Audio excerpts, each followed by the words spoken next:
Assalomu alaykum, hurmatli ustozlar. Bilamizki, Olimpiada saytiga o'quvchilarni kiritish haqida topshiriq berilgan edi.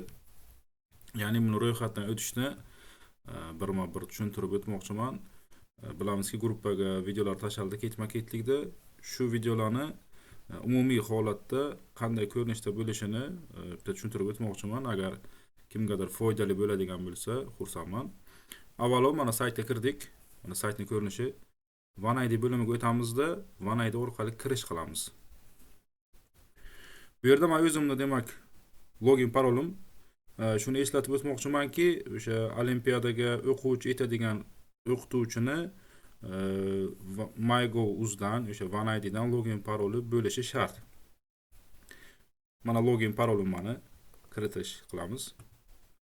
Shaxsiy kabinetga kirganimizdan keyin mana ma'lumotlarimiz kelib chiqadi. Bo'ldi. Bir marta birinchi o'rinda o'qituvchi, o'sha o'quvchini etish kerak bo'lgan o'qituvchi bir marta kirishi kerak. Mana foydalanuvchi biriktirish, mana bu yerda bitta o'quvchi demak tasdiqlangan men tomonimdan. Shaxsiy kabinetga qaraydigan bo'lsak, mana hech narsa yo'q, ma'lumotlarimiz turibdi va endi bundan chiqish qilamiz. Keyingi o'rinda ro'yxatdan o'tish. Fuqarolik pasportini o'rniga, misol uchun olaylik 9-sinfda hali pasport yo'q. JSHRni tanlaymiz. Bizga JSHR kerak bo'ladi. Mana oldindan men unaqa Excel formatda fayllarni saqlab qo'yganman. E'tibor bersangiz mana bu yerda PNFL ya'ni JSHR raqamlari bor. Qaysi o'quvchi boradi shuni tanlaymiz.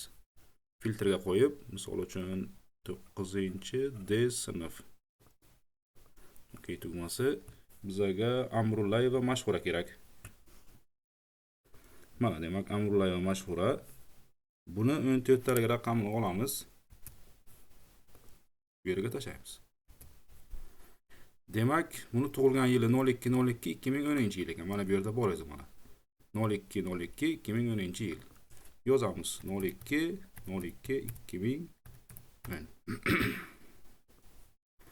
Endi bunga login odatda o'quvchining ism familiyasini yozyapmiz. Misol uchun Amrullayeva pastki chiziqcha Mashhura. Qaraymiz.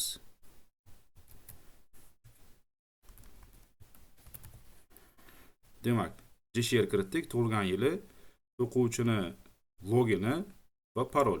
Parolga o'zimiz parol qo'yishimiz mumkin.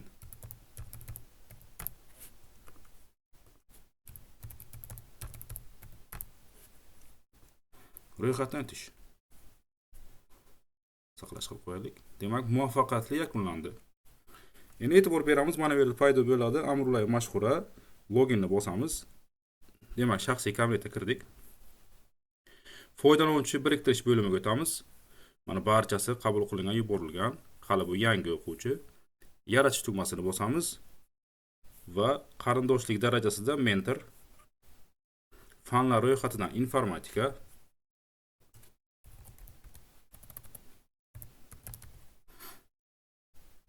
tanladik. O'qituvchini JSHR kerak.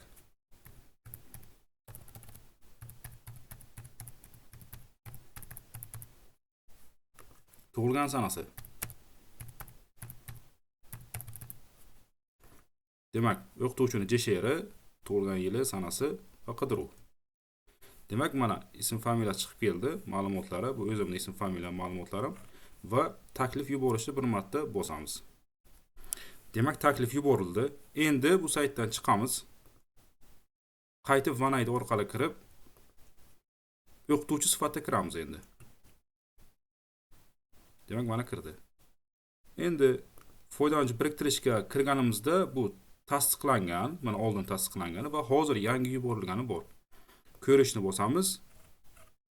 Haqiqatan shu to'g'ri va tasdiqlash. Bo'ldi. Endi yana xuddi shuna ketma-ketlikda bu profildan chiqamiz. O'qituvchi ya'ni profilidan. Yana qaytib o'quvchini login paroli bilan kiramiz. Va foydalanuvchi biriktirishga o'tsak, mana tasdiqlangan turibdi, mana ko'rishimiz mumkin. Mana mentor o'qituvchi tayyorlandi. Endi olimpiadalar bo'limiga o'tamiz. Mana qaysi olimpiadalar bor? Hammasi bor. Bu yerdan informatikani qidiramiz. Mana informatika tuman bosqichi 9-sinf. Ariza yuborish. Imtihon tili o'zbek. Asosiy olimpiada tuman bosqichi sinfi qachon bo'lishi, demak, mentori mana bu yerda o'quvchini o'zi, xo'sh, bu yerda maktab direktori ariza yuborish.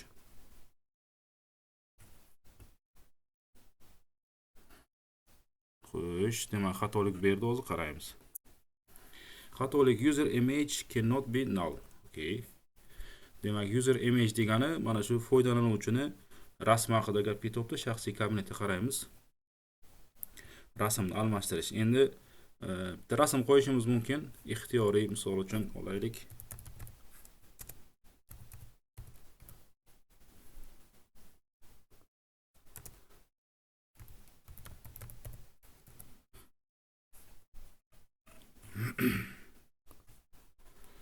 Endi hozir menda o'quvchini demak nimasi yo'q, rasmi yo'q.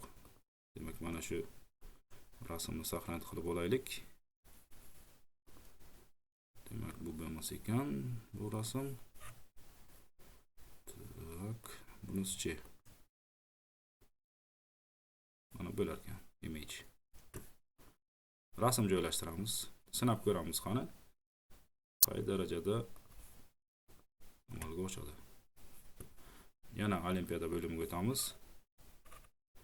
Informatika ariza yuborish. Tilni tanlaymiz, o'zbek.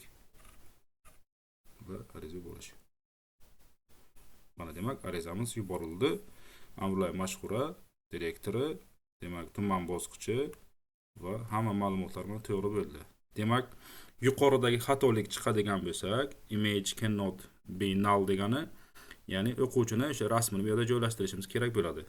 Ana shundan ketma-ketlikda yuborishimiz mumkin. Mana olimpiadalar bo'limiga, arizalar bo'limiga o'tsak, demak, o'quvchi yuborilgan. Bundan yana chiqish qilamiz. Tekshirib ko'rish uchun OneID orqali o'zimiz kirib ko'rishimiz mumkin. Foydalanuvchi biriktirishga kirsak, demak ikkita o'quvchi turibdi ma'lumotlari. Mana shulardan iborat. E'tiboringiz uchun rahmat. Agar qandaydir xatoliklar, kamchiliklar bo'lgan bo'lsa, uzr.